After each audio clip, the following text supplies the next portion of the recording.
السلام علیکم ورحمۃ اللہ وبرکاتہ. کیا حال ہے سب کا؟ نحمده ونصلی علی رسولہ الکریم، اما بعد فاعوذ باللہ من الشیطان الرجیم، بسم اللہ الرحمن الرحیم. رب اشرح لی صدری ویسر لی امری واحلل عقدۃ من لسانی یفقہوا قولی. Page number 1047. وعلامات الشقاوۃ، اور بدبختی کی علامات. انہ کلما زید فی علمہ، کہ جتنا اس شخص کے علم میں اضافہ ہوتا ہے، زاد فی کبرہ، تو اس کے تکبر میں اتنا ہی اضافہ ہو جاتا ہے، وتیہہ، اور اس کے غرور میں. یعنی ایک وہ شخص تھا جو خوش قسمت تھا کہ جس کے علم سے اس کی تواضع بڑھ جاتی ہے، اور ایک وہ ہے کہ جس کے علم سے اس کا غرور بڑھ جاتا ہے. وَكُلَّمَا زِيدَ فِي عَمَلِهِ زَادَ فِي فَخْرِهِ، اور جتنا اس کے عمل میں اضافہ ہوتا ہے اتنا اس کے فخر میں اضافہ ہو جاتا ہے، غرور میں اضافہ ہو جاتا ہے. وَاحْتِقَارِهِ لِلنَّاسِ، اور لوگوں کو حقیر سمجھنے میں. یعنی جب وہ خود اچھے عمل کرنے لگتا ہے تو لوگوں پہ تنقید شروع کر دیتا ہے، فلاں یہ غلط کام کر رہا ہے، فلاں یہ کر رہا ہے، فلاں یہ کر رہا ہے. وحسن الظن بنفسی، اور اپنے بارے میں بڑا اچھا گمان کرتا ہے کہ میں تو بہت نیک پاک باز انسان ہوں. وکلما زید فی عمرہ زاد فی حرصہ، اور جتنا زیادہ اس کی عمر میں اضافہ ہوتا جاتا ہے اس کی حرص بھی اتنی بڑھتی جاتی ہے. وکلما زید فی مالہ زاد فی بخلہ وامساکہ، اور جتنا اس کا مال زیادہ ہوتا ہے، مال میں اضافہ ہوتا جاتا ہے، اتنا اس کا بخل بڑھتا ہے اور روکنا. وَكُلَّمَا زِيدَ فِي قَدْرِهِ وَجَاهِهِ، اور جتنا زیادہ اس کی قدر و قیمت بڑھتی ہے، ویلیو بڑھتی ہے، اور اس کا منصب جاہ، زَادَ فِي كِبْرِهِ وَتِيهِهِ، اتنا ہی اس کا تکبر اور غرور بڑھ جاتا ہے. یعنی جو اللہ اس بندے کو نعمتیں زیادہ دیتا ہے تو وہ اتنا ہی اس کے مقابلے میں شکر کی بجائے، تواضع کی بجائے تکبر کی روش اختیار کر لیتا ہے، دوسروں پر دھونس جمانے شروع کر دیتا ہے، دوسروں پہ ہنستا ہے، دوسروں کا مذاق اڑاتا ہے، دوسروں کو حقیر سمجھتا ہے. تو یہ انسان کی خوش قسمتی کی نہیں، بدبختی کی علامات ہے، یہ بدقسمتی کی علامات ہے. ہونا کیا چاہیے کہ جب انسان کے علم میں اضافہ ہو تو انسان اپنے آپ کو سوچے کہ میں کتنا جاہل تھا، اب تک مجھے یہ بات پتہ نہیں چلی، ابھی اس عمر میں آ کے مجھے پتہ چلی ہے. تو بجائے اس کے کہ وہ تکبر میں آگے بڑھے، وہ سوچے کہ مجھے تو کچھ آتا ہی نہیں، ابھی بھی بہت کچھ سیکھنا ہے. وہ اور زیادہ علم حاصل کرنے کی دعا کرتا ہے، اور جب کسی چیز پر عمل کی توفیق دے دے اللہ تو شکر ادا کرتا ہے. اگر ہم کوئی لیکچر سن کے گئے اور جا کر گھر میں عمل کر رہے ہیں، سارے گھر والے سو رہے ہیں اور ہم اکیلے عبادت کر رہے ہیں، یا باقی لوگوں نے روزہ نہیں رکھا اور ہم نے روزہ رکھ لیا، تو اس کی وجہ سے ہم بیٹھ کے یہی دل میں بار بار نہ سوچیں کیا کتنے بدبخت ہیں، یہ سو رہے ہیں، انہیں نہیں پتا کتنا بڑا دن ہے آج، کتنی بڑی رات ہے آج، کتنا عبادت کی ضرورت ہے، اور یہ کن باتوں میں لگے ہوئے ہیں. یعنی مسلسل ان کے بارے میں نیگیٹو تھنکنگ اور ان کو حقیر سمجھنا. یعنی ان پہ رحم آنا چاہیے، ان کے لیے دعا کرنی چاہیے، اور ان کے لیے ایک ہمدردی دل میں ہونی چاہیے، اس کی بجائے ایک نفرت دل میں مسلسل اور ایک حقارت دل میں، اور یہ سمجھنا کہ میں ان سے بہتر ہوں کیونکہ میں زیادہ عبادت گزار ہوں. وہ حسن الظن بنفسہ. اور پھر یہ ہے کہ بدبخت انسان کی علامت یہ بھی ہوتی ہے کہ عمر کے ساتھ ساتھ اس کی دنیا کی حرص اور لالچ بڑھ جاتی ہے کہ یہ بھی مل جائے، وہ بھی مل جائے، وہ بھی ہو، وہ بھی ہو، بجائے اس کے کہ اس وقت وہ آخرت کے لیے انویسٹ کرے، اپنی جو بھی جمع پونجی ہے اس کو فکر کرے کہ میں آخرت کے لیے کس طرح خرچ کر سکتا ہوں. وہ اس کام میں لگ جائے کہ میں اور کتنا اپنے بزنس بڑھا سکتا ہوں، اور کتنا دنیا زیادہ حاصل کر سکتا ہوں. اور جو پھر بڑھاتا ہے مال کو، تو یہ نہیں کہ پھر اتنا ہی دے بھی نہیں، اس کا بخل اور سٹنجینس اور زیادہ بڑھ جاتی ہے. اور جب لوگ مال کی وجہ سے یا اس کے علم کی وجہ سے یا اس کے رتبے کی وجہ سے اس کو بڑا سمجھنے لگتے ہیں تو اس سے اور زیادہ وہ متکبر ہو جاتا ہے، بجائے اس کے کہ ہمبل ہو اور لوگوں کے بیچ میں رہے. تو یہ ایک بہت ہی خطرناک علامت ہے. یعنی ایک پہچان، یہ ایک آئینہ دکھا دیا انہوں نے کہ اس میں سے ہم کہاں کھڑے ہیں، ہم اپنے آپ کو دیکھ لیں. یہ کمپیریزن ہے پیچھے، بالکل اس کا پچھلا پیراگراف اگر آپ دیکھیں تو اس سے کمپیریزن کیا گیا. وَمِنْ عَلَامَاتِ السَّعَادَةِ وَالْفَلَاحِ أَنَّ الْعَبْدَ كُلَّمَا زِيدَ فِي عِلْمِهِ زَادَ فِي تَوَاضُعِهِ. تو بالکل یہ اس کے اپوزٹ برعکس انسان ہے. واللہ عز وجل کلف هذه الامۃ بامرین، اللہ عز وجل نے اس امت کو 2 کاموں کا مکلف کیا ہے، 2 کاموں کی ذمہ داری دی ہے. الاول اظہار الدین فی حیات الانسان فی جمیع الاحوال، دین کو ظاہر کرنا، دین کا اظہار کرنا انسان کی زندگی میں تمام حالات میں، یعنی گھر میں ہے، باہر ہے، اپنی جاب پر ہے، کھا رہا ہے، پی رہا ہے، سو رہا ہے، تو ہر جگہ دیندار انسان نظر آئے. وہ کھاتے ہوئے، وہ سوتے ہوئے، وہ چلتے ہوئے، وہ پھرتے ہوئے، وہ نمازیں پڑھتے ہوئے، یعنی اس کی زندگی سے دین ظاہر ہو، وہ دیندار نظر آئے. الثانی ان ينقل هذا الدین بالجہد الی العالم کلہ، کہ وہ اس دین کو محنت کے ساتھ ساری دنیا تک پہنچانے کا کام کرے.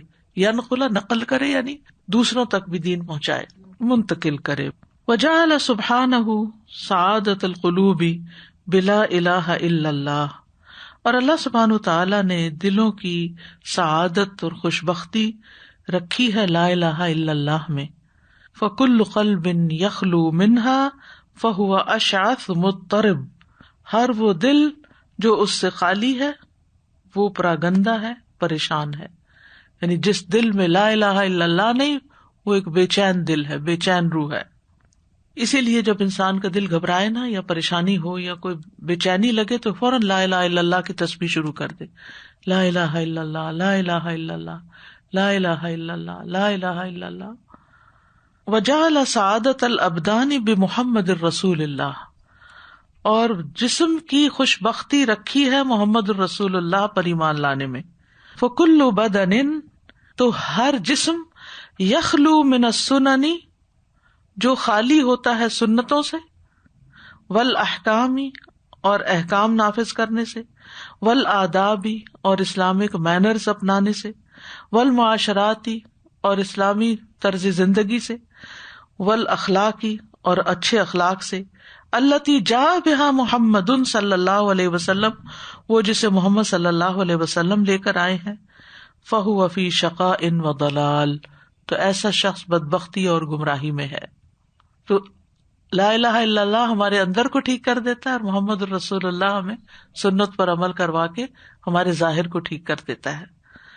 ومن یشاقق الرسول من بعد ما تبین له الهدى ویتبع غیر سبیل المؤمنین نولہ ما تولى ونصلہ جہنم وساءت مصیرا، اور جو کوئی مخالفت کرے رسول کی اس کے بعد کہ اس کے لیے ہدایت واضح ہو گئی، اور مومنوں کے راستے کے علاوہ کسی اور راستے کی پیروی کرے، ہم پھیر دیتے ہیں اس کو جدھر وہ پھرتا ہے. یعنی دنیا میں اس کو اسی طرح فیسیلیٹیٹ کر دیتے ہیں، لیکن آخرت میں کیا ہوگا؟ وَنُصْلِهِ جہنم، ہم اسے جہنم میں جلائیں گے.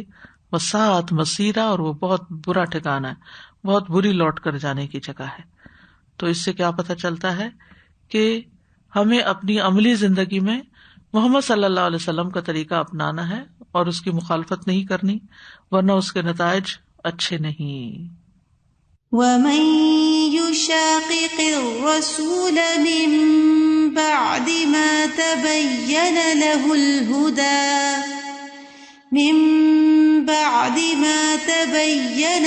الْهُدَى وَيَتَّبِعْ غَيْرَ سَبِيلِ الْمُؤْمِنِينَ نُوَلِّهِ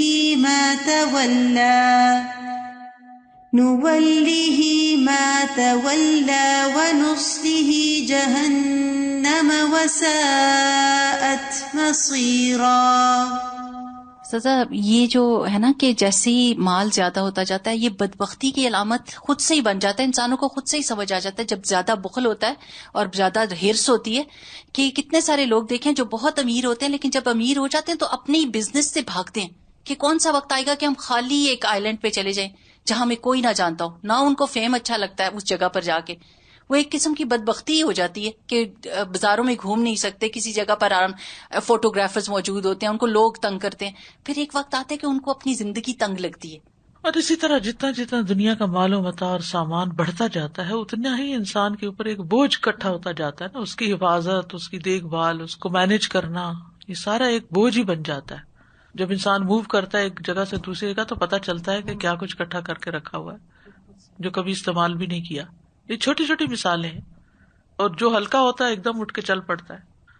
وَأَصْلُ سَعَادَةِ الْعَبْدِ وَفَلَاحِهِ بِثَلَاثَةِ أَشْيَاءَ، اور بندے کی خوش قسمتی اور کامیابی 3 چیزوں کے ساتھ ہے: العبادہ والاستعانہ الہدایہ، عبادت مدد طلب کرنا اور ہدایت حاصل کرنا.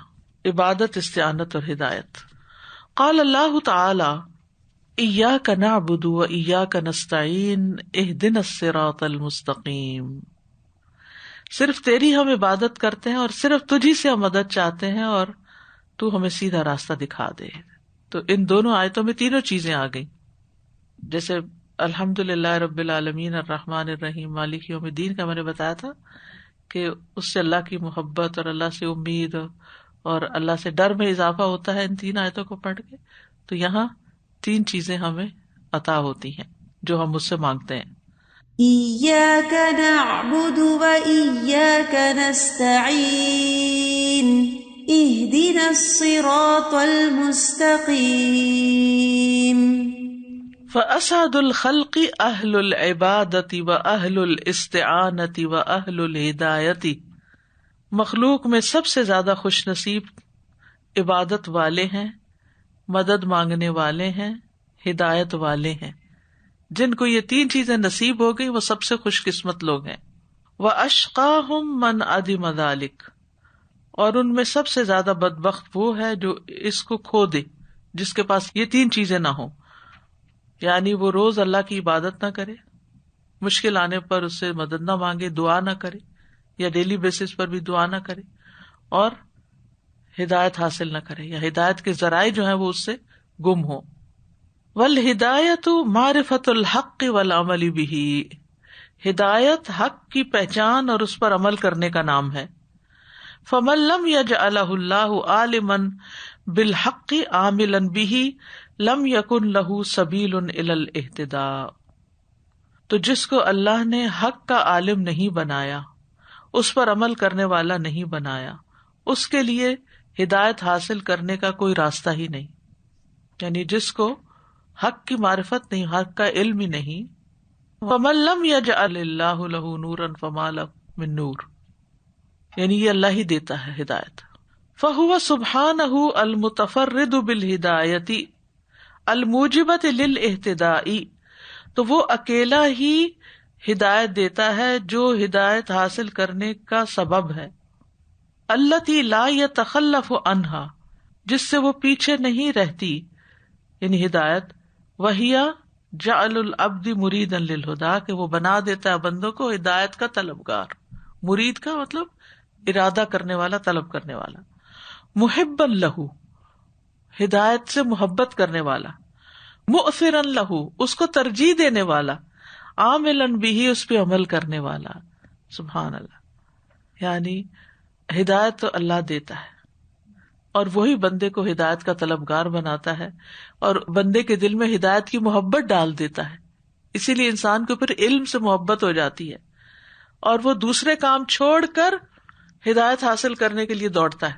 مؤثرا لہ، ہدایت کے حاصل کرنے کو ترجیح دیتا ہے وہ، اور یہ خیال بھی اللہ دل میں ڈالتا ہے کہ یہ بھی کرنے کا کام ہے، یہ بھی امپورٹنٹ ہے، یہ بھی ضروری ہے. کیونکہ یہ ہماری پرائرٹی ہوتی ہے نا کہ ہم کس چیز کو زیادہ اپنی زندگی میں اہم قرار دیتے ہیں. حتیٰ کہ ایک عالم جو ہے وہ 70 عابدوں پر بھاری ہے. یہ جو اس وقت ہم مذاکرہ کر رہے ہیں اور جو قرآن کو سمجھ رہے ہیں، بیسیکلی میں تو فقہ القلوب کو ہی سمجھتی ہوں کہ قرآن کی ایک ڈیپ انڈرسٹینڈنگ ہے، کیونکہ سارے استشہادات وہیں سے، ساری دلائل وہیں سے لاتے ہیں. اپنی جو بھی بات کرتے ہیں اس کی دلیل قرآن ہی سے لے کر آتے ہیں، اسی لیے ہر پیراگراف کے بعد آیت آ جاتی. تو مؤثرا لہ، ٹھیک ہے. عبادت بھی ضروری ہے، لیکن عبادت انسان اسی وقت کر سکتا ہے جب اس کے پیچھے کوئی انسینٹو ہو، کوئی شوق ہو، کوئی علم ہو، تبھی وہ صحیح کرے گا. کیونکہ جیسے مال ہوتا ہے نا، تو مال بذات خود کوئی چیز نہیں ہے جب تک اس کو کنورٹ نہیں کرتے آپ کسی آرام دینے والی چیز میں، چاہے کھانا ہو، چاہے کپڑا ہو، چاہے ضرورت کی کوئی بھی چیز ہو. اگر وہ صرف مال بطور مال ہے، سونے چاندی کے ڈھیر ہیں رکھے ہوئے بینکوں میں آپ نے سنبھال کے، تو آپ کے کسی بھی کام کے نہیں ہے. اگر آپ ان کو چھوڑ کے مر جاتے ہیں آپ کے کسی بھی کام کے نہیں ہے، گویا آپ کے لیے وہ نتھنگ ہے. ہاں اگر آپ اس کو خرچ کرتے ہیں، کنورٹ کرتے ہیں اپنی راحت آرام کے لیے، اپنی ضروریات کے لیے، تو آپ کو وہ فائدہ دیتی. تو اس مال کا ہونا بھی ضروری ہے تاکہ آپ اس سے فائدہ حاصل کر سکیں. لیکن اگر آپ نے وہ کام نہیں کیا جس کے لیے مال ہوتا ہے تو گویا آپ نے کچھ بھی نہیں کیا. اسی طرح علم بذات خود کوئی چیز نہیں جب تک وہ کنورٹ نہیں ہوتا عبادت میں یا استعانت میں یا اور اچھے خیر کے کاموں میں. تو یہ ایک فیول کی طرح ہوتا ہے، آپ کے پاس ہوتے رہنا چاہیے. میں نے کتنی دفعہ ذی الحجہ کے بارے میں، عرفہ کے بارے میں، اس عشرے کی فضیلت کے بارے میں سن رکھا ہے، پڑھ رکھا ہے، پڑھایا ہے، لیکن میں پھر اپنے آپ کو تازہ کرتی. صبح سویرے نماز اور اذکار کے بعد میرا پہلا کام ہوتا ہے کہ جو کچھ متعلقہ چیز پڑھانا ہے یا کرنا ہے یا عمل کے لیے خالصتاً عمل کی نیت سے میں اس وقت علم حاصل کرتی ہوں. اس وقت میں اپنے لیے سیکھتی ہوں کہ مجھے کیا کرنا ہے. اگر یہ دن ہے، مجھے پتا ہوتا ہے، یہ اگر میں کسی کو سن رہی ہوں تو مجھے پتا تھا آگے یہ کیا کہنے والے، لیکن میں ان کے منہ سے سننا چاہتی ہوں کہ وہ کس طرح سمجھا رہے ہیں کہ مجھ پہ اثر ہو کہ میں وہ چیز کر جاؤں. کیونکہ اگر میں نے وہ کیا نہیں تو پھر فائدہ نہیں. اور اللہ سبحانہ وتعالیٰ ضرور فائدہ پہنچاتا ہے اگر آپ اس نیت کے ساتھ سیکھتے ہیں. اب دیکھیے ہر سال میں نے مختلف چیزیں سیکھی، لیکن اس سال جو میں دیکھتی ہوں، وہ کہتے ہیں نا ہر دفعہ پودے میں ایک نیا پتی سی گرو کرتی ہے، چھوٹی سی پتی نکل آتی ہے، پودا بڑھتا رہتا ہے، نہ بڑھے تو پھر پھینک دیتے ہیں اس کو، ختم ہو گیا، سوکھ گیا. تو مجھے اس سال سب سے زیادہ تکبیرات پڑھنے کا احساس زیادہ ہوا. ساری باتیں اپنی جگہ ہمیں کوئی بھی غیر اہم نہیں ہے، لیکن سب سے زیادہ پسندیدہ چیز اس عشرے میں تکبیرات ہیں، مطلق بھی مقید بھی. نمازوں کے بعد بھی شروع ہو گئی اب تو، اور دن بھر اٹھتے بیٹھتے چلتے پھرتے جب بھی. اور پھر عرفہ کے دن خاص لا الہ الا اللہ وحدہ. آج صبح سے میں نے جس ذکر کو پکڑا وہ لا الہ الا اللہ وحدہ لا شریک. اور میں بار بار مکہ کا ٹائم دیکھ رہی تھی، اب وہاں کیا ہوا ہے، اب 10:30 بج گئے ہیں، اب 11:30 ہو گئے ہیں، اب زوال شروع ہو گیا ہے. پھر کچھ خطبہ سنا، پھر وہ کیونکہ اس سال جانے کا بھی ارادہ تھا تو مجھے یوں لگ رہا تھا جیسے میں تھوڑی دور بیٹھی ہوں لیکن ہوں وہیں، یعنی اپنے آپ کو یہی محسوس کروا رہی تھی. اور پھر یہ ہے کہ بیچ میں آرام بھی کیا کیونکہ وہ بھی ضروری ہے، اور اس نیت سے کیا کہ کلاس میں مجھے نیند نہ آئے.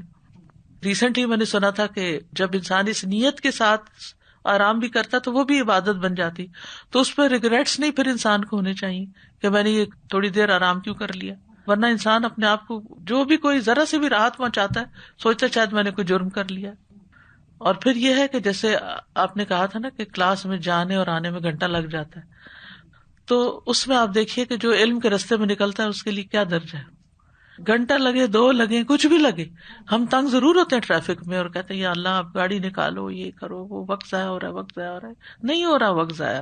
حسن ظن رکھیں، اس وقت فرشتے آپ کے لیے اپنے پر بچھا رہے ہیں. آپ جنت کے راستے پہ چل پڑے، یعنی کسی اور کام کے لیے آپ کو جنت کا راستہ بتایا گیا، اس کام کے لیے جنت کے راستے پہ آپ چل پڑے.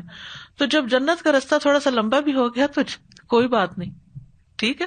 پھر اس کے بعد یہ کہ اکیلے گاڑی چلاتے ہوئے جو ذکر اور اللہ سے باتیں اور تلاوت اور کوئی لیکچر سننا یا کوئی بھی کام ہوتا ہے، مجھے وہ جو گاڑی میں مزہ آتا ہے وہ کہیں نہیں آتا، کیونکہ وہ چھوٹی سی جگہ پہ بند ہو جاتے ہیں نا، وہ چھوٹی سی جگہ پہ تو وہ چھوٹی موٹی ڈسٹریکشن ہوتی ہے ٹریفک کی، لیکن جو وہ چھوٹی سی جگہ پہ تنہائی میسر آتی ہے نا اللہ کے ساتھ، اس کا اپنا ایک فائدہ ہے.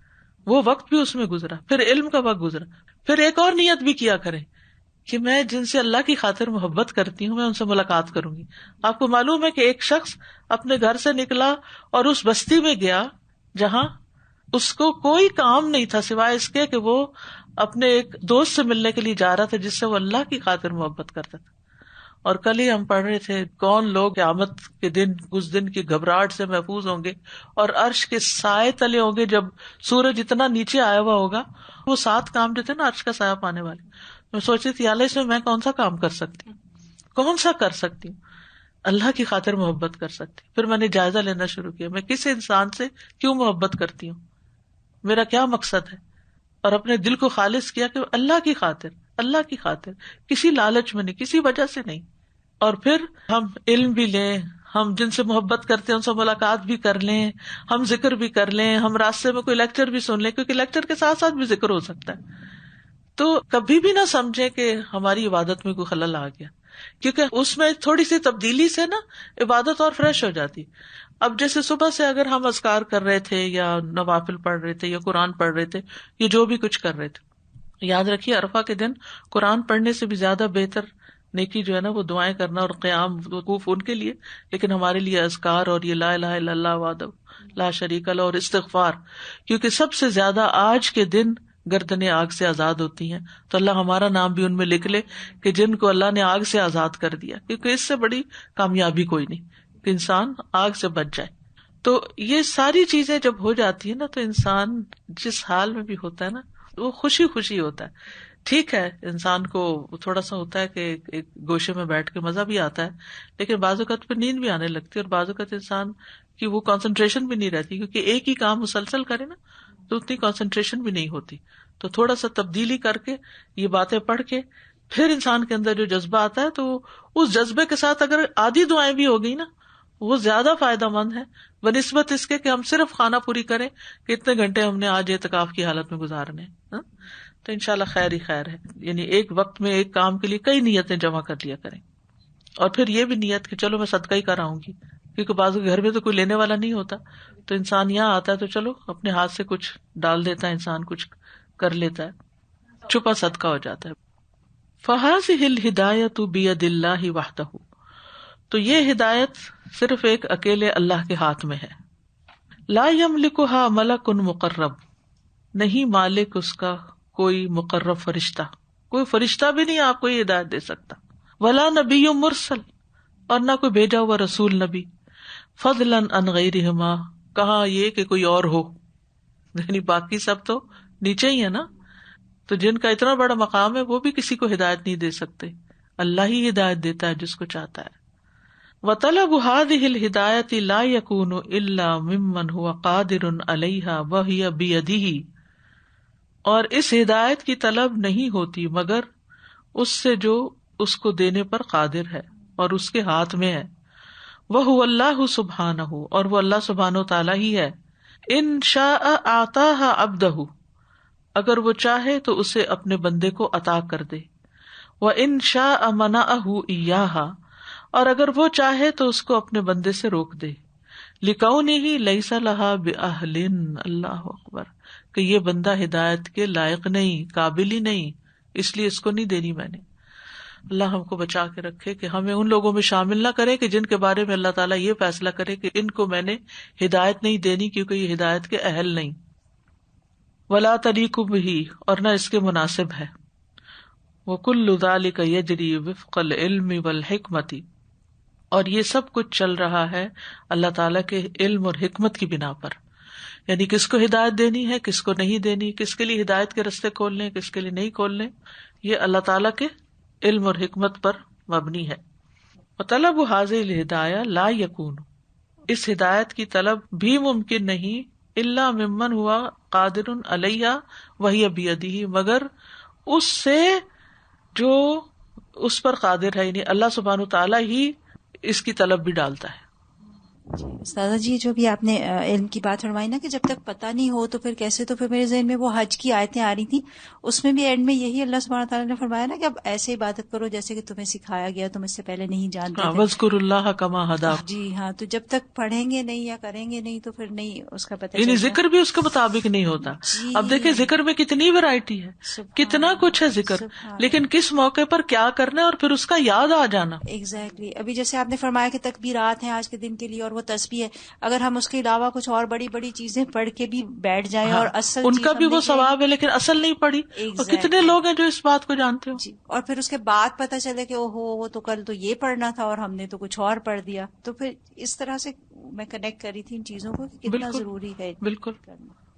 سادہ میں سوچ رہی تھی کہ یہ اور بیوٹیفل، یہ اس سے پہلے والا جو ہم نے پارٹ پڑھا اس سے بھی ٹائی ان کرتا ہے نا، کہ جو اصل خوشی ہے انسان کی یا سعادت مندی ہے وہ جو کلمہ ہے، کہ پہلا پورشن ہے لا الہ الا اللہ، کہ اللہ تعالیٰ کی وحدانیت کا اعتراف، دیٹس انر پیس یا انر، جو اس سے انسان کو سکون حاصل ہوتا ہے.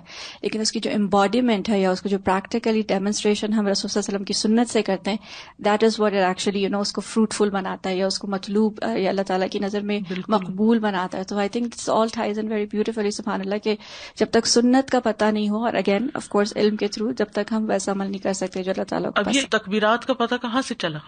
یا لا الہ الا اللہ وحدہ جو ہے نبی صلی اللہ علیہ وسلم اور پہلے انبیاء نے بھی یہی دعا مانگی عرفہ کے دن، یہ کہاں سے پتہ چلا؟ سنت سے ہی پتہ چلا. وَكُلُّ إِنسَانٍ خَلَقَ اللَّهُ فِيهِ قُوَّتَيْنِ، اور ہر انسان کے اندر اللہ نے دو قوتیں رکھی ہیں، قوۃ علمیۃ و قوۃ عملیۃ، ایک علم کی قوت اور ایک عمل کی قوت. وسعادتہ موقوفۃ علی استکمال ہاتین القوتین، اور اس کی سعادت منحصر ہے، موقوف کا مطلب ہے منحصر ہے، علی استکمال مکمل کرنے پر ہاتین القوتین، ان دو قوتوں کے، یعنی جب یہ دو قوتیں مکمل ہوں گی تو اس پر سعادت یا خوش قسمتی کا انحصار ہے. واستکمال القوت العلمیۃ یتم بخمسۃ امور، اور علمی قوت جو ہوتی ہے وہ 5 چیزوں کے ساتھ مکمل ہوتی ہے. الاول معرفت الرب تعالی، اللہ تعالی کی معرفت، ومعرفت اسمائہ وصفاتہ وافعالہ، اس کے اسماء اور صفات اور افعال کی معرفت. اس لیے جو علم آپ حاصل کرتے ہیں نا، دین کا یا دنیا کا جو بھی، اس میں یہ ایک پورشن ڈال ہی دیں کہ میں نے اگر روزانہ نہیں تو کم از کم ہفتے میں ایک دفعہ اللہ سبحانہ تعالیٰ کے ناموں یا اللہ تعالیٰ کی ذات، اللہ تعالیٰ کی صفات، اس کے بارے میں ضرور کچھ اپنے علم میں اضافہ کرنا ہے. کوئی کتاب رکھ لیں، کوئی جو اس قسم کے لیکچرز ہیں وہ سننے کو رکھ لیں، جیسے یاسر قاضی کے بھی لیکچرز ہیں اس پہ، اللہ سبحانہ تعالیٰ کے ناموں پہ، اگرچہ مکمل نہیں ہے. اسی طرح تیمیہ بھی لیٹلی یہی سیریز لے کے چل رہی تھی. اور پھر اس کے بعد یہ ہے کہ میں نے بھی تقریباً یہ 100 سے زیادہ نام پڑھائے اور اس پر ایپ بھی بنی ہوئی ہے اسماء اللہ الحسنیٰ پہ. تو اگر ہفتے میں انسان صرف ایک بھی سن لے آدھے گھنٹے کا تو اس سے یاد تازہ ہو جاتی کہ اللہ تعالیٰ کی یہ صفت ہے. اور پھر کتنی بڑی خوش قسمتی کی بات ہے کہ روزمرہ کے کاموں میں اللہ تعالیٰ کی وہ صفت ہمیں یاد آتی رہے، وہ ہماری عملی زندگی کا حصہ بھی بن جائے. تو کسی بھی انسان کا علم مکمل نہیں ہوتا، چاہے وہ کتنا بڑا محدث مفسر ہو، جب تک اس کو اللہ کی معرفت نہیں. اس کا علم ہونا بہت ضروری. اور یہ علم تو اتنا بڑا ہے کہ جس کا ہم ولا یحیطون بشیء من علمہ الا بما شاء، اللہ کے بارے میں ہم کیا جان سکتے ہیں سوائے اس کے کہ جو اس نے خود ہمیں بتا دیا. تو اس کے یعنی کہ انٹینشن رکھتے ہوئے عملی کوشش کرنی ہے. آپ اس میں بھی کر سکتے ہیں، کوئی ایسا چھوٹا سا کورس جوائن کر لیں، یا لوگوں کو شروع کرا دیں، گھر بار سے کسی کو کرا دیں، کسی کو جس کو آپ قرآن پڑھاتے ہیں اس کو اللہ کا ایک نام سکھا دیں ساتھ، اور اس کا مطلب بتا دیں، اور اس سے ہماری زندگی پہ کیا اثر پڑتا ہے. ایک چھوٹی سی بات، 5 منٹ میں بچوں کو آپ پڑھاتے ہیں قرآن، تو آپ ان کو اللہ سبحانہ تعالیٰ کے نام یاد بھی کروائیں، اور ان کو تھوڑا تھوڑا ایک نام کے بارے میں ویکلی یا جتنا بھی بتاتے بھی چلے جائیں. تو انشاءاللہ اس سے اللہ تعالیٰ کے ساتھ ایک مضبوط تعلق ہوگا، جو ہماری ضرورت ہے، جو ہمارے قلب کی ضرورت ہے، وہ جو پیچھے ہم نے پڑھا نا کہ، اور یہ لا الہ الا اللہ کی تکمیل ہے، اللہ تعالیٰ کی پہچان جو ہے. کیونکہ فَاعْلَمْ أَنَّهُ لَا إِلَٰهَ إِلَّا هُوَ، جان لو کہ اللہ کے سوا کوئی الہ نہیں. تو وہ علم حاصل کر کے ہی پتہ چلے گا کہ وہ ایک ہی الہ ہے، اس کے سوا کوئی الہ ہو ہی نہیں سکتا. الثانی معرفت الطریق الموصل الیہ، اس راستے کی پہچان جو اس تک جوڑتا ہے، اس سے ملاتا ہے، یعنی وہ راستہ جو اللہ سے ملاتا ہے ہمیں. وَأَنَّهَا لَيْسَتْ إِلَّا عِبَادَتَهُ وَحْدَهُ، اور وہ ہو ہی نہیں سکتا مگر اس ایک اکیلے رب کی عبادت کے ساتھ، بما يحبه ويرضاه، جو وہ پسند کرتا ہے اور جس سے وہ راضی ہوتا ہے. واستعانته بالله على عبادته، اور اس راستے پر چلتے رہنے کے لیے اللہ سے مدد مانگنا اس کی عبادت پر. رب اعنی علی ذکرک و شکرک و حسن عبادتک، یعنی اللہ کی عبادت کے ذریعے اللہ کا قرب حاصل کرنا، یہ ہے معنی، یعنی اس راستے کی پہچان ہونا. کہ واقعی یہ عبادت ہے. دیکھیے عبادت اور بدعت میں بعض اوقات بہت باریک فرق ہوتا ہے. انسان بعض اوقات بدعت کو عبادت سمجھ کے کرنا شروع کر دیتا ہے اور اپنا وقت اور انرجی اور مال اور کیا کچھ اس میں لگا چھوڑتا ہے. تو اس لیے اس کی بھی معرفت ضروری ہے. یہ جو بات انہوں نے کی ہے نا، یعنی عبادت کرنے کی بات نہیں ہو رہی یہاں صرف، یہاں اس راستے کی بات ہو رہی ہے جس میں عبادت ہوتی ہے. وَأَنَّا لَيْسَتْ إِلَّا عِبَادَتُهُ وَحْدَهُ، اس راستے کی پہچان، یعنی اللہ کی معرفت سے ملا دے، اللہ سے ملا دے. الثالث أَن يَعْلَمَ أَنَّ الْعَبْدَ لَا سَبِيلَ لَهُ إِلَى سَعَادَتِهِ إِلَّا بِاسْتِقَامَتِهِ عَلَى الصِّرَاطِ الْمُسْتَقِيمِ. تیسری بات یہ کہ بندہ یہ جان لے کہ اس کے لیے خوش قسمتی ہو ہی نہیں سکتی جب تک وہ اس راستے پر استقامت نہیں اختیار کرتا، صراط مستقیم پر. ولا سبیل لہ الی الاستقامۃ الا بہدایت ربہ لہ، اور اس کے لیے اس راستے پر استقامت ممکن نہیں جب تک کہ اس کے رب کی ہدایت نہ ہو اس کے ساتھ. کما لا سبیل لہ الی عبادتہ الا بمعونتہ، جیسا کہ کوئی طریقہ ہی نہیں کہ اس کی عبادت کر سکے انسان مگر اس کی مدد سے ہی. تو اسی طرح رب کی دی ہوئی ہدایت کے بغیر اس کے راستے پر استقامت بھی ممکن نہیں. الرابع، چوتھی چیز، معرفت طرفی الانحراف عن الصراط المستقیم، صراط مستقیم سے انحراف کے دونوں کنارے. ٹھیک ہے، وہ بھی پتا ہونا چاہیے. یعنی یہ ہے صراط مستقیم جو سیدھا جاتا ہے، اور دو کنارے کے، ایک ادھر نکلتا ہے ایک ادھر نکلتا ہے. تو ان کا بھی پتا چلنا چاہیے کہ یہ کہیں ہم سیدھا جاتے جاتے کسی ادھر تو نہیں داخل ہو گئے، ادھر تو نہیں ڈائیورٹ ہو گئے، کسی ڈائیورشن پہ تو نہیں لے لیا. وہما انحراف الی الضلال، اور وہ کیا ہے؟ انحراف ہے گمراہی کی طرف جانے کا. الذی سببہ فساد العلم والاعتقاد، جس کا سبب علم اور عقیدے کا فساد ہوتا ہے، بگاڑ ہوتا ہے، غلط قسم کا نالج اور غلط قسم کا عقیدہ. وانحراف الی الغضب والمعاصی الذی سببہ فساد القصد والعمل، اور غضب اور گناہوں کی طرف چلے جانا وہ جو سبب ہے نیت اور عمل کے فساد کا. ایک ہے گمراہی کی طرف چلے جانا اور ایک ہے گناہوں کی طرف چلے جانا. یہ دو کنارے. گمراہی کی طرف جانے کی وجہ کیا ہوتی ہے کہ انسان کے علم کی خرابی، یعنی اس کے جو سورس آف نالج ہے وہ ٹھیک نہیں. اور گناہوں کی طرف انسان کب چلا جاتا ہے؟ جب انسان کی نیت خراب ہو جاتی اور اس کے عمل میں بگاڑ پیدا ہو جاتا ہے. اما استکمال القوت العملیہ، جہاں تک عمل کی قوت کے مکمل ہونے کا تعلق ہے، فلا تتم الا بمراعات حقوقہ سبحانہ علی عبادہ، تو وہ مکمل نہیں ہو سکتی مگر یہ کہ اللہ سبحانہ تعالی کے بندوں پر جو حقوق ہیں ان کی حفاظت کی جائے، مراعات، حفاظت. والقیام بہا اخلاصا وصدقا، اور اخلاص اور سچائی کے ساتھ ان کو قائم کیا جائے. علی اکمل الوجوہ، مکمل طریقے پر، مع شہود تقصیرہ فی اداء حقہ سبحانہ تعالی، اس میں کمی کوتاہی کو دیکھتے ہوئے جو اللہ سبحانہ تعالیٰ کے حق میں ہو جاتی ہے، یعنی اس کا حق ادا کرتے ہوئے. یعنی نہ صرف یہ کہ انسان یہ دیکھے کہ کیا کر رہا ہے، یہ بھی دیکھے کیا نہیں کر رہا.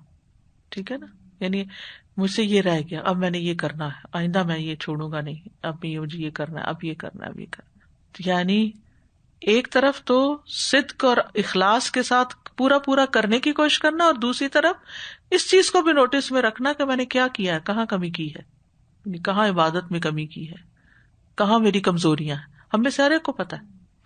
مثلا جو لوگ تہجد پہ نہیں اٹھ سکتے، ان کو ہمیشہ یہ رہتا ہے کہ یہ میرے اندر بڑی کمی ہے، کوتاہی ہے کہ میں صبح نہیں اٹھ سکتا. جو لوگ نماز لیٹ پڑھتے ہیں، وہ اگر اللہ ان کو ایمان دے اندر، تو ان کو ہمیشہ احساس رہتا ہے کہ میں نماز میں دیر کر دیتی ہوں یا تاخیر، یا جو جلدی پڑھتا ہے یا جو سنت چھوڑ دیتا ہے، یا تو عبادت میں جو تقصیر ہے، کمی کوتاہی ہے، وہ اس کو بھی انسان نوٹس میں رکھے. نہ صرف یہ کہ جو کر رہا ہے اس کو ہی کہے کہ میں تو کوالٹی کی عبادت کرتا ہوں، زیادہ نہیں کرتا، بس تھوڑی کرتا ہوں لیکن کوالٹی کی. یہ بھی بعض اوقات ایک دھوکا ہوتا ہے. زیادہ اور تھوڑی کی بات نہیں ہے، اصل بات یہ ہے کہ جو چیزیں ہمیں بتا دی گئی ہیں نا، وہ زیادہ ہے ہی نہیں. بات یہ ہے کہ ہم نے اپنے آپ کو اور چیزوں میں مصروف کر لیا ہے اور ان کے لیے وقت نہیں نکالتے. بعض اوقات ہمارے پاس کوئی پلان نہیں ہوتا نا، تو ہمارا وقت ادھر ادھر ضائع ہو جاتا ہے. اگر پلان ہوتا ہے نا، جب مثلا الہدا میں آتے ہیں تو گھنٹے گھنٹے کا پلان ہوتا ہے، اب یہ کرنا ہے، اب یہ تو ہو جاتے ہیں نا سارے ٹاسک. لیکن جب گھر ہوتے ہیں یہی تو ہمارا کوئی پلان نہیں ہوتا کہ اتنی دیر میں یہ کام ختم کر، بس ڈھیلے اپنے آرام سے لگے رہتے ہیں. جب جو کام ختم ہو جائے گا کر لیں گے. تو پھر اس میں وہ وقت نہیں نکل پاتا عبادت کا، مزید وہ ذکر اذکار کا یا نوافل کا یا کچھ بھی. لیکن اگر انسان نے ٹارگٹ سیٹ کیا ہوا ہے تو وہ پھر اپنے اور کاموں کو چھوڑ کے تھوڑی دیر اپنا، مثلا سنت رہ گئی ہے، گھر والے کھانا مانگ رہے ہیں، کوئی بات نہیں، کھانا نکالو، دو ان کو رکھو اور کو بس میں ابھی آئی. یا اگر وہ تکرار کریں گے نہیں پہلے ساتھ کھانا کھاؤ، کھانا کھا لیں. وہی کو اپنے ذہن پہ آپ نے گرہ باندھے رکھنی ہے کہ میں نے وہ سنت چھوڑی ہوئی ہے، میں نے جا کے ابھی پڑھنی ہے، اور پہلی فرصت میں آپ اپنی سنت پوری کر کے پھر باقی کام کرتے رہیں. تو جہاں بھی رہیں، ہالیڈیز پہ ہو، گھر میں ہو، ادارے میں ہو، بازار میں ہو، اپنی ڈیڈ لائن سیٹ کریں کہ میں نے اس سے زیادہ اس کام کو وقت نہیں دینا. کیونکہ جب ہم کھلا ٹائم دے دیتے ہیں نا اپنے آپ کو، کبھی کر لیا، کبھی لیٹ گئے، کبھی اٹھ گئے، کبھی بیٹھ گئے، کبھی باتیں کر لی، کبھی کچھ کر لیا، وَكَانَ أَمْرُهُ فُرُطًا، یہ فرطا میں زندگی نہیں بسر کرے. تقویٰ کا تقاضا یہی ہے کہ جو بھی کریں اس کے اوپر نظر رکھیں گے کر کیا رہی ہوں، اپنا محاسبہ خود کریں. تو اس سے عمل کی قوت اور اسٹرینتھ بڑھتی جائے گی. یعنی وہ آپ وہی ہوں گے لیکن آپ کا عمل بڑھ چکا ہوگا، اس کی کوانٹٹی اور کوالٹی اس میں اضافہ ہو چکا ہوگا. فَهُوَ مُسْتَحٍ مِنْ مُوَاجَهَةِ رَبِّهِ الْمَلِكِ الْجَبَّارِ بِتِلْكَ الْخِدْمَةِ، تو اس کو شرم آتی ہے کہ اپنے رب جو طاقتور بادشاہ ہے اس کا سامنے کیسے کروں گا صرف اس خدمت کے ساتھ. لِعِلْمِهِ أَنَّهَا دُونَ مَا يَسْتَحِقُّهُ سُبْحَانَهُ، کیونکہ اس کو پتا ہے کہ اللہ تو اس سے زیادہ کا مستحق ہے. لا سبیل الی استکمال ہاتین القوتین الا بمعرفتہ سبحانہ، ان دونوں قوتوں کی تکمیل نہیں ہو سکتی مگر اللہ سبحانہ تعالیٰ کی معرفت کے ساتھ ہی. وقد تضمنت ذلک کلہ سورۃ الفاتحہ، اور یہ ساری بات سورۃ الفاتحہ کے اندر شامل ہے. کما قال سبحانہ الحمد للہ رب العالمین الرحمن الرحیم مالک یوم الدین ایاک نعبد و ایاک نستعین اہدنا الصراط المستقیم صراط الذین انعمت علیہم غیر المغضوب علیہم ولا الضالین آمین. ابھی آپ دیکھیے نا، نہ صرف یہ صراط مستقیم مانگا بلکہ ان کا مانگا جن پہ تو نے انعام کی. نہیں، میری زندگی بھی ویسے ہو جائے جو تیرے پسندیدہ بندوں کی زندگی ہے، اور جن پہ تو ناراض ہے اور جو بھٹکے ہوئے مجھے وہ نہیں چاہیے، میں اس طرح کی زندگی نہیں بسر کرنا چاہتا. الحمد للہ رب العالمین الرحمن الرحیم مالک یوم الدین ایاک نعبد و ایاک نستعین اہدنا الصراط المستقیم صراط الذین انعمت علیہم غیر المغضوب علیہم ولا الضالین. فاول السورۃ رحمۃ، سورت کا آغاز رحمت ہے. واوسطها ہدایت، اس کے درمیان میں ہدایت ہے. وآخرها نعمت، اور آخر میں نعمت ہے. وحظ العبد من النعمت علی قدر حظہ من الہدایہ، اور نعمت میں بندے کا حصہ اتنا ہی ہے جتنا اس کا ہدایت میں حصہ ہے. وحظہ من الہدایۃ علی قدر حظہ من الرحمہ، اور ہدایت میں اس کا حصہ اتنا ہی ہے جتنا اس کا رحمت میں حصہ ہے. فعاد الامر کلہ الی نعمتہ ورحمتہ سبحانہ، تو سارا معاملہ لوٹ آیا، پلٹ آیا اس کی نعمت اور اس کی رحمت پر. وہو سبحانہ رب العالمین، وہ اللہ سبحانہ تعالی رب ہے سارے جہانوں کا. فلا یلیق بہ ان یترک عبادہ سدی وحملا، تو اس کے لائق ہی نہیں کہ وہ اپنے بندوں کو بیکار اور یوں ہی بے سہارا چھوڑ دے. حملہ سدا دونوں بیکار کے معنی میں آتے ہیں، بے مقصد. لا یعرفہم ما ینفعہم فی معاشہم ومعادہم، وہ انہیں بتائے ہی نہ کہ ان کو ان کی دنیا کی زندگی اور ان کی آخرت میں کیا فائدہ دے گا. فہذا ہدم للربوبیۃ، تو یہ ربوبیت کو کاٹ دینے والی ہے. ونسبۃ الرب تعالی الی ما لا یلیق بہ، اور اس بات کی نسبت رب تعالی کی طرف مناسب ہی نہیں کہ وہ بندوں کو ہدایت نہ دے. یہ اس کے رب ہونے کا تقاضا ہے کہ وہ بندوں کو ہدایت بھی دے. اس نے پیدا کیا، وہی رزق دیتا ہے، وہی ہدایت دیتا ہے. الذی اعطى كل شيء خلقه ثم هدى. اگر دنیاوی امور میں اس نے ہدایت دی ہے کہ کون سے کام کیسے کرنے، کہ انسان زمین سے یہ فضا میں پہنچ گیا ہے، تو کیا اس رب نے پھر اپنی طرف آنے کا راستہ نہیں بتایا ہوگا انسان کو؟ وہ بھی بتایا ہے. واللہ عز وجل هو المألوہ المعبود، اور اللہ عز وجل وہی الہ ہے، معبود ہے. ولا سبیل للعباد الی معرفت عبادتہ الا من طریق رسلہ، اور بندوں کے لیے اس کی عبادت کی معرفت ممکن نہیں مگر اس کے رسولوں کے راستے سے. وہو سبحانہ الرحمن الرحیم، اور وہ اللہ سبحانہ وتعالی رحمان الرحیم ہے. ورحمتہ تمنع اہمال عبادہ وعدم تعریفہم ما ینالون بہ غایۃ کمالہم، اور اس کی رحمت روکتی ہے اس بات سے کہ وہ اپنے بندوں کو بیکار چھوڑ دے اور ان کو نہ پہچان کرائے جو ان کو اپنے کمال تک پہنچنے کے لیے انہیں پانا ہے. یعنی یہ ممکن ہی نہیں کہ اللہ سبحانہ وتعالی رحمان بھی ہو اور وہ اپنے بندوں کو بیکار چھوڑ دے اور ان کو اپنی پہچان ہی نہ کرائے کہ جس کے ذریعے وہ کمال تک پہنچے. واسم الرحمن الرحیم متضمن لارسال الرسل، اور رحمان اور رحیم نام جو ہے یہ مشتمل ہے رسولوں کے بھیجنے پر، کہ یہ اس کی رحمت کا تقاضا ہے کہ اس نے رسول بھیجے. وانزال الکتب، یہ اس کی رحمت کا تقاضا ہے کہ اس نے کتابیں نازل کی. اعظم من تضمنہ انزال الغیث وانبات النبات، یہ اس سے بھی کہیں بڑا ہے کہ اللہ تعالیٰ بارش اتارے یا پودے اگائے. بارش آتے ہم کہتے ہیں اللہ کی رحمت آ گئی، وہی بھی تو ایسے ہی اتری تھی نا آسمان سے، اس کو بھی تو بارش سے تشبیہ دی گئی. لیکن کتنی دفعہ بارش دیکھ کے ہمیں کبھی خیال بھی آئی ہو کہ اللہ نے ہماری ہدایت کا انتظام بھی ایسا کیا، اور وہ بھی ایک رحمت ہے. قرآن بھی ایک رحمت ہے جو دلوں پہ ایک بارش کی طرح پڑتا ہے تو انسان کھل اٹھتا ہے. وہ بھی ہمیشہ چاہیے. کتنی جلدی زمین سوکھ جاتی ہے، کتنی جلدی ہوا میں پولوشن آ جاتی ہے، اور جو ہی بارش برستی ہے ہر چیز صاف ہو جاتی ہے. زمین صاف، پودے، درخت، گھر، فضا، ہر چیز صاف، دل خوش ہو جاتا ہے. بالکل اسی طرح جب قرآن کی بارش دل پہ پڑتی ہے، سمجھ آتا ہے انسان کو، تو انسان کی ہر چیز روشن ہو جاتی ہے، سارے غم دور ہو جاتے ہیں. فَأَسْعَدُ النَّاسِ الْمُؤْمِنُ بِرَبِّهِ، لوگوں میں سب سے زیادہ خوش قسمت وہ ہے جو اپنے رب پہ ایمان لاتا ہے. المطیع لہ، اس کی اطاعت کرتا ہے. العابد لہ، اس کی عبادت کرتا ہے. وبسبب ایمانہ واخلاصہ اللہ یحفظہ من السوء والشرور، تو سب سے خوش قسمت انسان وہ جو ایمان لاتا ہے اپنے رب پر، اس کی اطاعت کرتا ہے، اس کا عبادت گزار ہے، اور اس کے ایمان اور اس کے اخلاص کی وجہ سے اللہ اس کو برائی اور شر سے محفوظ رکھتا ہے. وَيَدْفَعُ عَنْهُ مَا يَضُرُّهُ، اور اس سے دور کرتا ہے جو اس کو نقصان دیتا ہے. وَيَجْلِبُ لَهُ مَا يَسُرُّهُ وَيَسْعِدُهُ، اور اس کے لیے وہ لے آتا ہے کھینچ کے جو اس کو خوش کر دیتا ہے اور اس کو سعادت بخشتا ہے. وَيَغْفِرُ ذُنُوبَهُ، اور اس کے گناہ بھی معاف کر دیتا ہے.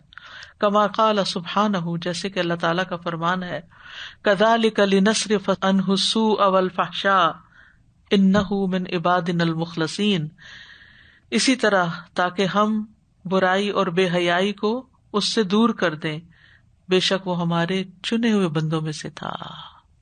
كذلك لنصرف عنه السوء والفحشاء انه من عبادنا المخلصين. اشارہ ہے یوسف علیہ السلام کی طرف کہ اللہ نے ان کو کیسے برائی سے بچایا، کیونکہ وہ اس کے مومن بندے تھے، مطیع تھے، عابد تھے، ایمان تھا، اخلاص تھا، نیک نیت تھے، اللہ نے بچا لیا. استاذہ جی بہت اچھی سی ایک نئی طریقے سے بات سمجھ آ رہی ہے کہ اللہ سبحانہ تعالیٰ کا برائی سے بچانا، جیسے یہاں اس آیت میں بھی ہے، اس میں ڈال کے اس کو ایکسپیرئنس کرا کے یا سامنے کر کے جب بچانا اور ہٹانا ہے نا، وہ واقعتاً انسان کے اندر وہ فیلنگ لے کر آتا ہے کہ اللہ سبحانہ تعالیٰ کی رحمانیت نظر آتی ہے کہ پھسلنے والی جگہ سے بچا لیا. ہمارا جنرل ایک پرسپشن یا ایکسپیکٹیشن یہ ہوتی ہے کہ ایمان کے ساتھ سوء اور فحشاء بھی ڈالے ہی نہیں جائیں گے، یا یہاں تو آیت پہ سوء اور فحشاء کی بات ہے، ادروائز ارلیئر جہاں بات ہوئی کہ یدر، کہ کوئی ضرر ہمیں پہنچے گا نہیں. لوگوں کا یہ خیال ہوتا ہے نا کہ ایمان ہوگا تو ضرر ہونا نہیں چاہیے، ایمان کے ساتھ کیوں ٹینشن آ رہی، کیوں مشکل آ رہی ہے. حالانکہ یہ یعنی اللہ سبحانہ تعالیٰ کا طریقہ ہے کہ اس کو سامنے ڈال کے پھر اس کو ہٹا کے ایمان کے پاس ٹیسٹ سے گزار کے پھر اس کی اپریسیشن آ سکتی ہے. یہ ایسے ہی ہے نا جیسے آپ راہ چلتے چلتے ٹھوکر کھا جائیں اور گرنے کے قریب ہو اور آپ بچ جائیں تو اس کو کیا کیفیت ہوتی ہے؟ جو شکر دل سے نکل، یا اللہ تیرا شکر تو نے بچا لیا. کبھی ایسا ہوتا ہے نا پاؤں میں جوتی ہوتی ہے اور آپ کو کسی چیئر کے ٹانگ سے وہ آپ کے پاؤں ٹکراتا ہے اور آپ کے پنجے بچ جاتے ہیں، اور اگر ننگے پاؤں ہوں تو خوب چوٹ کھاتے ہیں، تو آپ کہتے ہیں شکر ہے میں نے جوتی پہنی ہوئی تھی اور شکر ہے اللہ نے بچا لیا. اس سے پہلا خیال یہ آتا ہے شکر ہے اللہ نے بچا لیا. تو وہ جو ایکسپیرئنس کرا کے اللہ تعالیٰ روک لیتا ہے نا، اس سے پھر اللہ پہ اور ہی پیار آتا ہے کہ واقعی شکر گزاری آتی ہے. مجھے خیال آ رہا تھا کہ کچھ دنوں پہلے جیسے گھر میں والدہ کی طبیعت ایسی تھی اور کچھ پیک ہوتے ہوتے ہوتے ایک تکلیف کا ایسا وقت تھا 2-3 دن کے سمجھ نہیں آ رہی تھی کہ اتنا زیادہ ایکسٹریم تھا، اور وہ بھی اس طرح کچھ کہہ رہی تھی کہ یعنی گناہ معاف ہو جائے کہ اب یہ ختم ہو یا کچھ ہو. اور پھر الحمدللہ اللہ سبحانہ تعالیٰ نے کوئی راستہ دکھایا اور اسے بہتری کی طرف کم از کم چل پڑے. اس کے بعد جو اپریسیشن ہے نا کہ وہ جو اس مقام پہ جو تڑپ اور جو درد اور وہ تھا، اس کے بعد جب انسان کہتا ہے نا تو وہ واقعتاً وہ شکر کی بات ہوتی ہے. اور آپ تو اس لیے یہ ایکسپیرئنس، اس میں حکمت ہے نا کہ ایکسپیرئنس کراتا ہے، اس کے بغیر ہو نہیں سکتا. اور اس وقت جو انسان دعا کرتا ہے تڑپ کے، ویسی دعا بعد میں ہو نہیں رہی. میں اتنا بار بار اپنے آپ کو کہہ رہی ہوں کہ میں ابھی بھی رب ارحمہما اسی طرح پڑھوں، لیکن دل کا تڑپنا جب تک آپ اس سچویشن میں پڑھتے نہیں ہیں دل ویسے تڑپتا نہیں. اور جب ہم اس میں پڑے ہوئے ہوتے ہیں نا تکلیف میں، تو ہمیں سمجھ نہیں آتی کہ یہ آ کیوں گئی ہم پر. یہ جیسے معرفت اللہ سبحانہ وتعالیٰ کی، اگر آپ دیکھیں کہ جیسے لوگ مدد کے لیے فون کرتے ہیں یا کاؤنسلنگ مانگتے ہیں، ایک چیز جو کامن ہے ان لوگوں میں جو اس طرح کے ڈپریشن کا شکار ہوتے ہیں، ان کو اللہ سبحانہ وتعالیٰ کی معرفت نہیں ہوتی. ہاں، یا نماز چھوڑے ہوئے ہوتے ہیں. اور دوسری استاذہ یہ جو آپ نے بتایا نا انحراف، صراط مستقیم کے ایک گمراہی کا راستہ، علم کی خرابی اور ایک گناہوں کی طرف جانا. تو ابھی تھوڑے دن پہلے کسی عورت نے مجھے ایک کلپ بھیجا اور انہوں نے کہا یہ میری فرینڈ کا بھائی ہے، اور اس نے بھیجا ایک کلپ کہ میرے بھائی کو سنیں، وہ بہت اچھا بولتا ہے اور وہ حدیث کا منکر تھا. اور میں کہہ رہی ہوں کہ یہ علم ہونے کے باوجود غلط راستے کے اوپر چلا گیا اور عقل کو زیادہ بڑا سمجھ رہا ہے اور سنت کو چاہے وہ کم تر نہ ہو. اصل مشکل وہاں آتی ہے جب انسان اپنے آپ کو بہت انٹیلیجنٹ اور ذہین سمجھتا ہے اور عقل مند سمجھتا ہے، اور اس عقل کے لینس سے پھر وہ ان چیزوں کو دیکھنا شروع کرتا ہے اور کہیں سے کہیں پہنچ جاتا ہے. وقد اجر اللہ علی عبادہ فی الدنیا احکامہ الشرعیہ، اللہ نے جاری کیے اپنے بندوں پر دنیا میں شرعی احکامات. فمنہم من آمن وہم السعداء، ان میں سے کوئی تو ایمان لے آیا اور وہ ہیں خوش قسمت. ومنہم من کفر وہم الاشقیاء، اور کچھ نے انکار کر دیا اور وہ ہیں بدبخت. فاہل الایمان والتقوی لہم المثوبۃ والسعادۃ فی الدنیا والآخرہ، اہل ایمان اور تقوی ان کے لیے مثوبت و ثواب ہے اور خوش قسمتی ہے دنیا میں بھی اور آخرت میں بھی. وَأَهْلُ الْكُفْرِ وَالْإِنَادِ لَهُمُ الْعُقُوبَةُ الدُّنْیَوِیَّةُ وَالْعُقُوبَةُ الْأُخْرَوِیَّةُ، اور اہل کفر اور اناد جو ہیں ان کے لیے دنیا میں بھی سزا ہے اور آخرت میں بھی. وَيَوْمُ الْقِیَامَةِ تَجْرِی عَلَى الْعِبَادِ أَحْکَامُ اللَّهِ الْجَزَائِیَّةُ عَلَى مَا عَمِلُوا مِنْ خَیْرٍ أَوْ شَرٍ، اور قیامت کے دن جاری ہو جائیں گے بندوں پر اللہ کے جزائی احکام، یعنی اس کو یہ جزا دے دو، اس کو یہ سزا. جزا میں دونوں چیزیں آتی ہیں. علی ما عملوا، اس پر جو انہوں نے عمل کیے، من خیر او شر، اچھے یا برے. وذالک یوم عظیم مشہود، اور یہ ہے بہت بڑا دن جو دیکھا جائے گا، جن میں سب کو حاضر کیا جائے گا. یوم تجمع فیہ الخلائق کلھا لتستوفی اجر اعمالها فی الدنیا، اس دن ساری مخلوقات کو جمع کیا جائے گا تاکہ وہ دنیا میں اپنے کیے ہوئے اعمال کا پورا پورا بدلہ لے لے. یشہدہ اللہ والملائکۃ وجمیع المخلوقین، اللہ اور ملائکہ اور ساری مخلوق گواہ ہوں گے. یوم یأتی لا تکلم نفس الا باذنہ، جس دن ہر شخص آئے گا اور نہیں بول سکے گا مگر اللہ کے اذن سے. فمنہم شقی وسعید، تو ان میں سے کوئی بدبخت ہے اور کوئی خوش قسمت ہوگا. فالاشقیاء هم الذین کفروا باللہ وکذبوا رسلہ وعصوا امرہ، بدبخت وہ ہیں جنہوں نے اللہ کا انکار کیا، اس کے رسولوں کو جھٹلایا اور اس کے حکم کی نافرمانی کی. فالسعداء هم الذین آمنوا باللہ وصدقوا رسلہ واطاعوا امرہ، اور خوش قسمت وہ ہیں جو اللہ پر ایمان لائے، اس کے رسولوں کی تصدیق کی اور اس کے حکم کی اطاعت کی، یعنی ان لوگوں نے. فَأَمَّا جَزَاءُ الْأَشْقِيَاءِ فَهُوَ الْخُلُودُ فِي النَّارِ، جہاں تک بدبختوں کی جزا یا بدلے کا تعلق ہے تو وہ آگ میں ہمیشگی ہے. کما قال سبحانہ، جیسے کہ اللہ تعالیٰ کا فرمان ہے، فَأَمَّا الَّذِينَ شَقُوا فَفِي النَّارِ لَهُمْ فِيهَا زَفِيرٌ وَشَهِيقٌ خَالِدِينَ فِيهَا مَا دَامَتِ السَّمَاوَاتُ وَالْأَرْضُ إِلَّا مَا شَاءَ رَبُّكَ إِنَّ رَبَّكَ فَعَّالٌ لِمَا يُرِيدُ. جہاں تک بدبخت لوگوں کا تعلق ہے تو وہ آگ میں ہوں گے، اس میں ان کے لیے چیخنا دھاڑنا ہوگا اور اس میں وہ ہمیشہ رہیں گے جب تک آسمان و زمین قائم ہے، مگر جو تیرا رب چاہے. بے شک آپ کا رب کر گزرنے والا ہے، خوب کر لینے والا ہے جو وہ ارادہ رکھتا ہے. فَأَمَّا الَّذِينَ شَقُوا فَفِي النَّارِ لَهُمْ فِيهَا زَفِيرٌ وَشَهِيقٌ خَالِدِينَ فِيهَا مَا دَامَتِ السَّمَاوَاتُ وَالْأَرْضُ إِلَّا مَا شَاءَ رَبُّكَ إِنَّ رَبَّكَ فَعَّالٌ لِمَا يُرِيدُ. یہ جو زفیر ہوتی ہے نا، سانس کے پھنکارنے کو کہتے ہیں، یعنی کہ ایک جو سانس باہر آتی ہے اور پھر وہ اندر جاتی ہے اور اس کے ساتھ آواز بھی ہوتی ہے، چیخ پکار جہنمیوں کی. وَأَمَّا جَزَاءُ السُّعَدَاءِ فَهُوَ الْخُلُودُ فِي الْجَنَّةِ، جہاں تک خوش قسمتوں کی جزا کا تعلق ہے تو وہ جنت میں ہمیشگی ہے. کما قال سبحانہ، جیسے کہ اللہ تعالیٰ نے فرمایا، وَأَمَّا الَّذِينَ سُعِدُوا فَفِي الْجَنَّةِ خَالِدِينَ فِيهَا مَا دَامَتِ السَّمَاوَاتُ وَالْأَرْضُ إِلَّا مَا شَاءَ رَبُّكَ. تو جو خوش قسمت ہوئے وہ جنت میں ہوں گے، ہمیشہ اس میں رہیں گے جب تک آسمان و زمین قائم ہے، مگر جو تیرا رب چاہے. عطاء غیر مجذوذ، ایسی عطا اور بخشش ہے جس کا سلسلہ کبھی کٹے گا نہیں، کبھی ختم نہیں ہوگا. وَأَمَّا الَّذِينَ سُعِدُوا فَفِي الْجَنَّةِ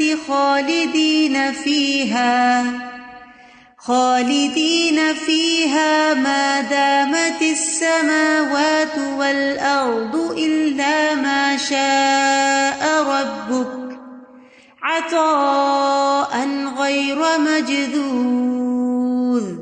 وسعادة البشریة فی الدنیا والآخرہ مبنیۃ علی استقامتها علی اوامر اللہ وتوحیدہ والایمان بہ وطاعتہ وطاعت رسولہ والسیر علی ہدیہ فی کل حال.